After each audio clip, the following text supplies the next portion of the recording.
In this video, I want to show you how to know if your Linux system CPU is 32 bits or 64 bits. So that is what I want to show in this video. So to do that, there are some very simple commands that you can use.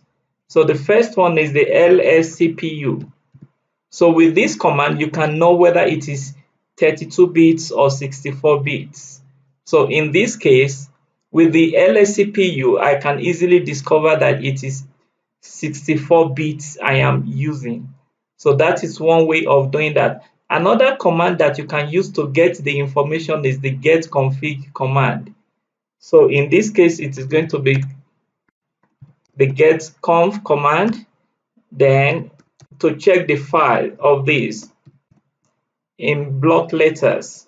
So with this command, I can also get the information, which gives a very short information, which is, you can see that in this case it says 64. So that is the CPU of my Linux system. Then there are also some other commands that give long information or very detailed information. So that is going to be with the hardware command, which is going to be the list hardware command, that is lshw. So this information also gives the same thing I am interested in, only that it gives me a bunch of information that really can make it really difficult to find the information I am really interested in. You can see that this gives detailed information. It gives a lot of information even above what I am really interested in. So you can see that this is the command and this is the information it is giving me, which is 64 bits. So it gives some other things which are not really which I am not really interested in for now.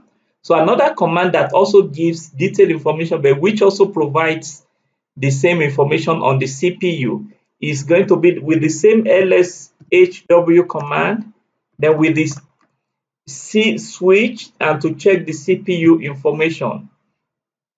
So this also gives the same thing, only that in this case it is easy to find the CPU information, which is the same 64 bits. So that is, those are the three commands that you can use to find information to know whether your CPU is 32 bits or 64 bits.